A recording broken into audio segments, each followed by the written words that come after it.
नमस्कार दोस्तों, आप सभी का स्वागत है। आशा करता हूँ कि आप सभी अच्छे होंगे। एक चीज़ मैं आप सभी को बोलना चाहूँगा कि you all need to compromise one thing to listen to me, and that is my Hindi. The way I speak Hindi, that is my Hindi accent.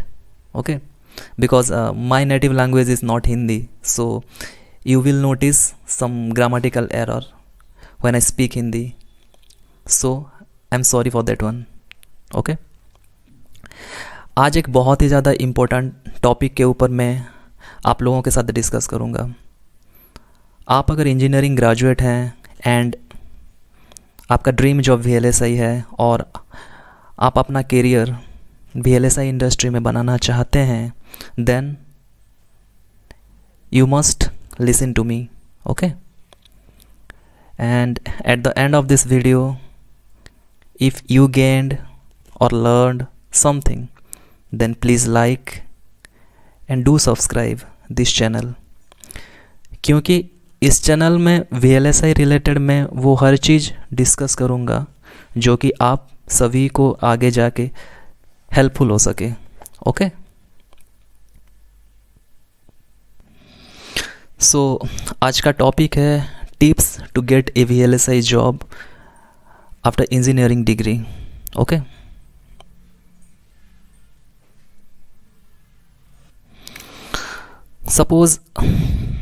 Not suppose आपका अगर ड्रीम जॉब VLSI है और आप ये VLSI इंडस्ट्री और जिसको नॉर्मली हम बोलते हैं सेमीकंडक्टर इंडस्ट्री में आना चाहते हैं, तो आप सभी को क्या करना है। आप अगर इंजीनियरिंग ग्रेजुएट हैं तो मैं कुछ टिप्स आपको बताऊंगा, और आप अगर इसको ध्यान में रख के चीज़ें करेंगे तो आपको आसान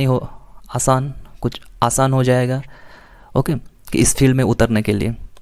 तो इसमें पहला पॉइंट जैसे मैंने बताया यहाँ पे, द फर्स्ट वन। ओके, देखिए कभी कभार क्या होता है कि दूसरों को देख के, जैसे कि आपके फ्रेंड्स हो गए या आपके सीनियर्स हो गए या आपके आस पड़ोस हो गए, उनको देख के कभी कभार हम उसको फॉलो कर लेते हैं कि वो लोग भी कर रहे हैं तो हमें भी करना चाहिए। मान लीजिए आपका कोई फ्रेंड अगर VLSI ट्रेनिंग में ज्वाइन कर लिया है, या आपका कोई सीनियर VLSI इंडस्ट्री में जॉब करता है एज ए VLSI इंजीनियर, या मान लीजिए आपका कोई नेबर, आप जानते हैं कि आपका कोई नेबर बेंगलोर या हैदराबाद या चेन्नई में VLSI रिलेटेड एक कंपनी में जॉब करता है, तो आपने सुना है और आपने ये भी सुना होगा आपसे, आपके फ्रेंड से या सीनियर से, हाँ ये काफ़ी अच्छी पोस्ट है, मीन्स रेस्पेक्टेबल जॉब है। तो आप ये सोच के कभी कभार आपका जो मन है ना उसको आप चेंज कर लेते हैं। ओके, और आप क्या करते हैं, शायद आपका कुछ सपना कुछ और कुछ होगा, आपका ड्रीम और कुछ होगा, आपका फील्ड जिस फील्ड को आप पसंद करते हैं शायद वो VLSI से अलग भी हो सकता है। ओके, या मान लीजिए, क्योंकि मैं यहाँ पे वैसे तो VLSI फील्ड के बारे में डिस्कस कर रहा हूँ, तो मान लीजिए आपको अच्छा लगता है VLSI फील्ड, आपको डिजिटल डिज़ाइन अच्छा लगता है या VLSI डिज़ाइन करना अच्छा, VLSI जो सब्जेक्ट है वो अच्छा लगता है। लेकिन कभी कभार क्या होता है, हम दूसरों को देख के कि कोई बोल दिया कि नहीं यार कि ये फील्ड में तो जॉब ढूंढना थोड़ा मुश्किल हो जाता है, या ऐसे भी हो सकता है कि कोई आपको ये बोल दिया कि ये फील्ड में विदाउट M.Tech डिग्री से जॉब मिलना मुश्किल होता है, आपको शायद ट्रेनिंग करना पड़ेगा। ये सब कभी कभी बोल देते हैं तो आप कभी डिमोटिवेट हो जाते हैं। ओके, और आप क्या करते हैं, डिमोटिवेट होके आप आपका पैशन को फॉलो नहीं करते हैं। मतलब आपको एक चीज़ तो इंटरेस्ट है, लेकिन आप किसी के बात सुन के आपके सराउंडिंग में जो चल रहा है, नॉर्मली होता है ह्यूमन बीइंग के साथ, हम लोग क्या करते हैं, अपने पैशन को फॉलो नहीं करते हैं। लेकिन मैं एक चीज़ बोलना चाहूँगा, आप अगर रियली आपका पैशन को फॉलो करते हैं और कर रहे हैं, तो आज नहीं तो कल डेफिनेटली वो चीज़ को आप बहुत ही ज़्यादा एंजॉय कर सकते हैं। फाइनली अगर जब वो चीज़ आपको हासिल होगा ना, तब आप बिलीव करेंगे उसी दिन कि आपको जितना खुश लगेगा उस दिन, शायद आपको ज़िंदगी में शायद उतना खुश शायद कभी नहीं मिला होगा। ओके, इसलिए आप दूसरों को बातों में नहीं आना है, उनको फॉलो नहीं करना है। हाँ, कभी कभार आप उनसे एडवाइस ले सकते हैं, लेकिन इसका मतलब ये नहीं कि वो जो बोलेंगे वही चीज़ आपको करना है। ओके, तो आप इसको ध्यान देना है कि आपको अगर जो चीज़, सपोज आपको अगर VLSI फील्ड में इंटरेस्ट है, तो आपको हाँ, कुछ पेशेंस आपको रखना पड़ेगा, कुछ टाइम चाहिए उसके लिए, वो जॉब के लिए कुछ टाइम चाहिए होगा, कुछ चीज़ें सीखना पड़ेगा, तो आप उसको कीजिए, सीखिए, थोड़ा टाइम ले लीजिए, लेकिन आपको आपका पैशन को फॉलो करना है, ये बहुत ज़रूरी है। ओके, नहीं तो ये फील्ड मिलना उतना इजी भी नहीं है। ओके, तो फर्स्ट चीज़ शायद आपको समझ में आ गया कि आपको आपको जो पसंद है आपको वही करना है। ऐसा नहीं है फ्रेंड कि यहाँ पे मैं वीएलएसआई के बारे में बता रहा हूँ तो ये वीएलएसआई के लिए लागू होगा। आप दूसरे फील्ड के दूसरे जॉब अगर सर्च कर रहे हैं ना, दूसरे फील्ड में भी सर्च कर रहे हैं कि आपके कोर, सपोज आप इलेक्ट्रॉनिक्स के स्टूडेंट हैं और आप कोर फील्ड में जॉब ढूंढ रहे हैं, तो कुछ टाइम के लिए आप अपना टाइम स्पेंड कीजिए। वही टाइम पे आप क्या कुछ नहीं सीखेंगे आप बिलीव नहीं कर पाएंगे, आप बहुत कुछ सीख सकते हैं उस टाइम पे। तो वो भी एक one of the beautiful phase, that will be your beautiful phase of your life. Okay, तो नेक्स्ट चीज़ है, मान लीजिए आपको वीएलएसआई जॉब चाहिए। ओके, और तो ऐसा नहीं है कि आप सडनली आप फोर्थ ईयर में आके डिसाइड करेंगे कि आपको वीएलएसआई का जॉब चाहिए। आपको थर्ड ईयर में या फोर्थ ईयर में आपको डिसाइड कर लेना चाहिए कि आप अगर इलेक्ट्रॉनिक्स के स्टूडेंट हैं तो आपको डिसाइड करना पड़ेगा आपको थर्ड ईयर में या फोर्थ ईयर में कि आपको ये फील्ड में जाना है। अगर आपको ये फील्ड में जाना है तो आप क्या करेंगे? तो पहला चीज़ है, जो आपको थर्ड ईयर या फोर्थ ईयर में जो भी मिनी या मेजर प्रोजेक्ट करते हैं, जितना भी प्रोजेक्ट करते हैं, मिनी या मेजर प्रोजेक्ट, जो भी प्रोजेक्ट आप करेंगे आपके कॉलेज के थ्रू से या बाहर जाके, आपको ट्राई कीजिए कि वो आपका कोर रिलेटेड हो। मतलब ये आपका वीएलएसआई रिलेटेड हो सकता है या आपके कम्युनिकेशन रिलेटेड। ओके, तो कुल मिला के ये क्या होना चाहिए? आपका कोर रिलेटेड होना चाहिए। ओके, क्योंकि यहाँ पे कोर रिलेटेड आप जब प्रोजेक्ट करेंगे ना तो आपको बहुत कुछ सीखने के लिए मिलता है। उसके साथ जो हार्डवेयर काम करते हैं, आपके कोर के साथ जो हार्डवेयर काम करते हैं उसके बारे में आपको नॉलेज हो जाएगा। उसके साथ जो सॉफ्टवेयर काम करते हैं उसके बारे में भी नॉलेज हो जाएगा। ताकि क्योंकि आपको अगर वंस आप ये नॉलेज को गेन कर लेते हैं फोर्थ ईयर या थर्ड ईयर में जब प्रोजेक्ट के टाइम पे, तो जब आप फोर्थ ईयर पास आउट हो जाएंगे तो आपके दिमाग में वो कन्फ्यूजन नहीं रहेगा कि आपको क्या करना है, क्या नहीं सीखना है। बहुत सारा चीज़ है आपको नहीं तो आपको दिमाग के साथ ये खेलेगा, आपको कन्फ्यूज कर देगा। तो आपको वैसा नहीं करना है। अगर आप श्योर हैं कि आपको यही फील्ड में ही जाना है, कोर फील्ड में ही जाना है, तो आपको अपने थर्ड ईयर या फोर्थ ईयर जो आप इंजीनियरिंग डिग्री में होंगे ना, तभी जाके आपको डिसाइड करना पड़ेगा। नहीं तो आप ये मान लीजिए कि आप फोर्थ ईयर में जाकर अगर डिसाइड करते हैं तो आप पूरा कंफ्यूज हो जाएंगे और आप ये चीज़ को चले जाएंगे कि आप दूसरों को बातों में आके शायद सॉफ्टवेयर में जा सकते हैं या दूसरे फील्ड में जा सकते हैं। ये आपको नहीं करना है। ये मैं इसलिए बोल रहा हूँ क्योंकि ये फील्ड में उतरने के लिए पहले तो एक जो क्या बोलते हैं, जो आपके पास कुछ इन्फॉर्मेशन होना चाहिए, मतलब कुछ नॉलेज होना चाहिए, आपके वो रिलेटेड कुछ नॉलेज होना चाहिए, ताकि आपको वही नॉलेज आगे जाके आपको हेल्पफुल हो सके, आपको जॉब ढूंढने के लिए आसानी हो सके। तो आपको क्या करना है, आप जब थर्ड ईयर में या सपोज आप थर्ड ईयर या फोर्थ ईयर स्टूडेंट में हैं तो आप अभी से डिसाइड कर लीजिए कि आपको जो प्रोजेक्ट आप करेंगे वो रिलेटेड होना चाहिए, आपके कोर रिलेटेड होना चाहिए, मतलब आपका इलेक्ट्रॉनिक्स रिलेटेड होना चाहिए, मतलब आपका वीएलएसआई रिलेटेड होना चाहिए, या आपका कम्युनिकेशन रिलेटेड होना चाहिए, या आप बोल सकते हैं आपको सिग्नल प्रोसेसिंग रिलेटेड होना चाहिए। ऐसे आप सबको आपका रिलेटेड होना चाहिए। ओके, नहीं तो आपको आगे जाके डेफिनेटली मुश्किल का सामना करना पड़ सकता है। ओके, और ट्राई कीजिए कि आपका जो थर्ड ईयर और फोर्थ ईयर में जो भी प्रोजेक्ट करेंगे, आप अगर हार्डवेयर रिलेटेड प्रोजेक्ट करते हैं ना तो आपको बहुत ही ज़्यादा नॉलेज मिलता है, बिलीव कीजिए आप। इसलिए आपको क्या ट्राई करना है कि आप हमेशा ट्राई करिए कि हार्डवेयर रिलेटेड कुछ प्रोजेक्ट करने के लिए। ये आपका जैसे मान लीजिए आपका आर्डिनो हो गया, क्योंकि एक्चुअली एट द एंड आपको नॉलेज गेन करना है। ऐसा नहीं कि आपको टाइम पास करना है, ऐसा नहीं कि आप मार्केट को गए प्रोजेक्ट खरीद के लेके आ गए, ऐसा नहीं करना है। आपको नॉलेज गेन करना है आपके इंजीनियरिंग डिग्री में। तो आप ट्राई कीजिए एक हार्डवेयर का प्रोजेक्ट करने के लिए, ताकि आपको हार्डवेयर के बारे में समझ में आ जाए। और ट्राई ये भी कीजिए कि आप अगर सपोज मान लीजिए आप अगर वीएलएसआई का प्रोजेक्ट करते हैं कि तो आपका फ़ायदा क्या होगा। आप अगर वीएलएसआई का प्रोजेक्ट चूज करते हैं अपने फोर्थ ईयर में, तो फर्स्ट फ़ायदा आपको ये होगा कि आप उसका जो लैंग्वेज काम करता है उसके साथ, नॉर्मली हम वेरीलॉग या VHDL कोड में वो प्रोजेक्ट को इम्प्लीमेंट करते हैं। ओके, तो आपको कम से कम ये लैंग्वेज के बारे में आपको समझ में आ जाएगा, ताकि आपको आगे जाके ये लैंग्वेज चीज़ों को और आसानी कर सकेगा। ओके, आपको समझ में आ गया होगा। थर्ड पॉइंट है प्लेसमेंट। ये जो फैक्ट है मैं वो ही बता रहा हूँ कि वीएलएसआई इंडस्ट्री में जॉब करना एक फ्रेशर्स के लिए उतना इजी नहीं है। ओके, क्योंकि पहला तो फ्रेशर्स को जॉब मिलना थोड़ा मुश्किल होता है, ये आपको ही पता है, क्योंकि आप अगर कॉलेज में अभी हैं, थर्ड ईयर या फोर्थ ईयर में हैं, तो शायद आपके कॉलेज को शायद एक भी प्लेसमेंट ना आए वीएलएसआई रिलेटेड। मैक्सिमम कॉलेज में, जो कि प्रीमियम कॉलेज भी हैं, ऐसे बहुत सारे कॉलेज हैं जहाँ पे कि प्लेसमेंट नहीं होता। आप तो प्लेसमेंट मतलब आप सॉफ्टवेयर, मैक्सिमम कॉलेजेस में सॉफ्टवेयर कंपनी आते हैं, लेकिन वीएलएसआई कंपनी बहुत मुश्किल है।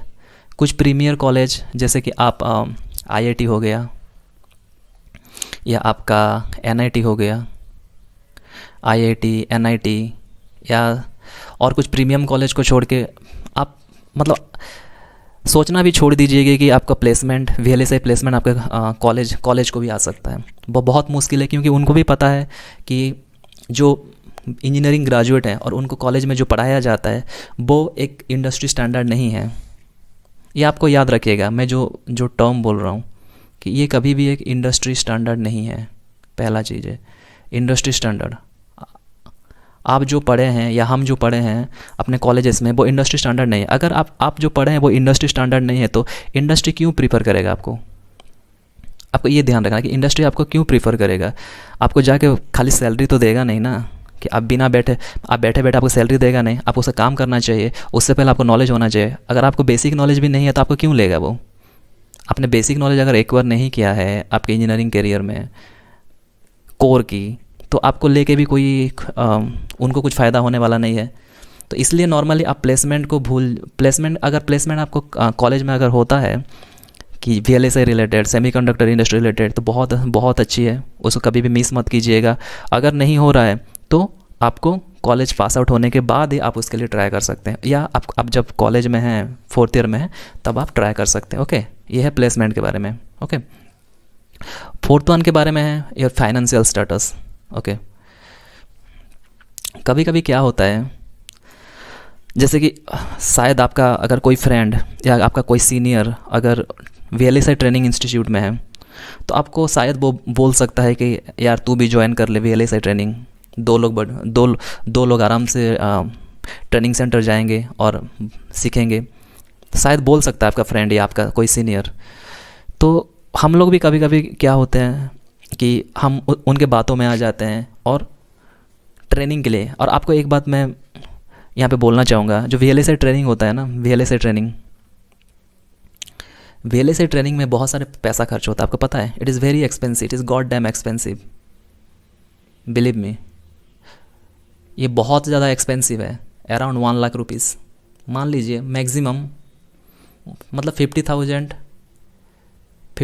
To 1 lakh rupees. ओके, तो आप अगर रियली ये जॉब चाहते हैं, ये फील्ड में अगर जॉब करना चाहते हैं और नॉलेज गेन करना चाहते हैं, और आप अगर आपका फाइनेंशियल स्टेटस ओके है, आपका फाइनेंस बहुत ओके है कि आपके पेरेंट्स के पास जॉब है और वो आपको अफोर्ड कर सकते हैं उतना पैसा, मतलब बिना सोचे अगर अफोर्ड कर सकते हैं, तो मैं आपको मना नहीं करूँगा ट्रेनिंग ज्वाइन करने के लिए।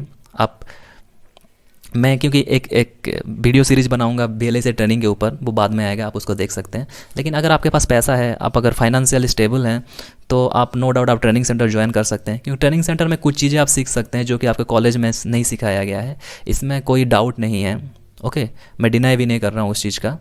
आप डेफिनेटली लेकिन आप पहले ध्यान दीजिए कि आपका फाइनेंशियल स्टेटस क्या है, क्योंकि ऐसा बहुत सारे कंडीशन होता है जहाँ कि हम लोगों का फाइनेंशियल स्टेटस सही नहीं रहता और हम लोग कुछ गलतियाँ कर देते हैं, और ये अपने पेरेंट्स के लिए भी प्रॉब्लम क्रिएट हो जाता है। और हम कभी नहीं चाहेंगे या आप कभी नहीं चाहेंगे कि आपके पेरेंट्स को ऐसा कोई प्रॉब्लम हो आपकी वजह से। ओके, तो आप ज़रूर ध्यान दीजिएगा कि आपका फाइनेंशियल स्टेटस के ऊपर। ऐसा नहीं कि आपने बोल दिया और आपके पेरेंट्स कहीं से पैसा जुगाड़ करके लाए और आपने ट्रेनिंग ज्वाइन कर लिया। इसका मतलब रियली फ्रेंड्स, इसका मतलब कुछ नहीं है। इसका मतलब ये है कि आपने एक्सप्लॉइट किया अपने पेरेंट्स को, ये मत कीजिएगा। ओके, और the fifth one is references.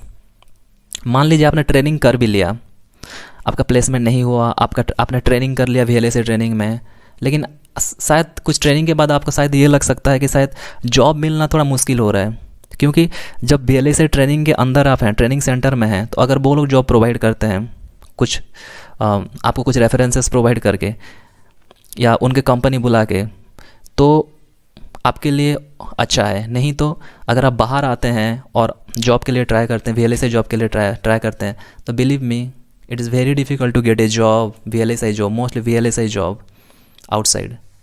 Okay, so इसके लिए क्या चाहिए? आपको रेफरेंसेस चाहिए, आपका पास कनेक्शन होना चाहिए कि आपका कोई सीनियर को आप पकड़िए, जो सीनियर आपका सीनियर या जो कि VLSI इंडस्ट्री में जॉब करता है, या आपका कोई जूनियर अगर जॉब करता है, या आपका कोई फ्रेंड्स जॉब करता है, या आपका कोई नेवर ज्वाइन करता है, कोई भी अगर आपका जान पहचान अगर VLSI इंडस्ट्री में है, then it is somehow easy, not easy but somehow easy to get a job in VLSI industry. Okay, else it will be very very very difficult to get a job.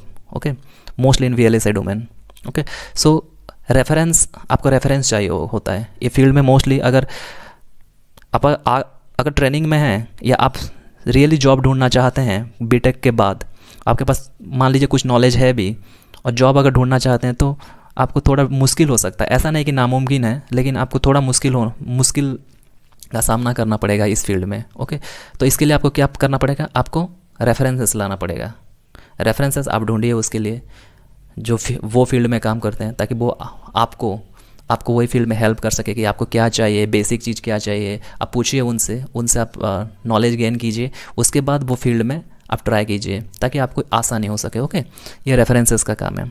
अगर मान लीजिए आपने VLSI pass out हो गए, आपने मान लीजिए BTech pass out हो गए, मतलब इंजीनियरिंग का डिग्री कंप्लीट कर लिया, और आप फिर भी अभी भी आपके दिमाग में वही है कि मुझे ये फील्ड में ही काम करना है, सेमीकंडक्टर इंडस्ट्री में काम करना है, ये कैसे काम करता है ये फील्ड मुझे जानना है। तो अच्छी चीज़ है कि आपको इंटरेस्ट है वो फील्ड में, और वो इंटरेस्ट को नहीं भी छोड़ना चाहिए। लेकिन एक प्रॉब्लम ये भी है, ये प्रॉब्लम कि नॉर्मली बीटेक जो इंजीनियरिंग होता है ना, उनको जॉब मिलना थोड़ा मुश्किल चीज़, मीन्स इस फील्ड में थोड़ा मुश्किल होता है। मैं आपको डिमोटिवेट नहीं कर रहा हूँ, सच में आपको मैं डिमोटिवेट नहीं कर रहा हूँ, बट जो ट्रूथ है मैं बता रहा हूँ। ट्रूथ आपको may be it may hurt you, but that is the fact actually. So अगर आपको ऐसा लगता है, लेकिन आपके दिमाग में अगर अभी भी वही है कि आपको वही फील्ड में ही जॉब करना है, तो सबसे बेटर ऑप्शन है बीटेक के बाद आप एमटेक कर सकते हैं, मास्टर डिग्री कर सकते हैं, हायर स्टडी के लिए जा सकते हैं। इससे बेटर ऑप्शन शायद आपको और कुछ नहीं होगा अगर जॉब आपको मिल, क्योंकि एक तो आप अगर इस फील्ड में जाते हैं तो आपको कुछ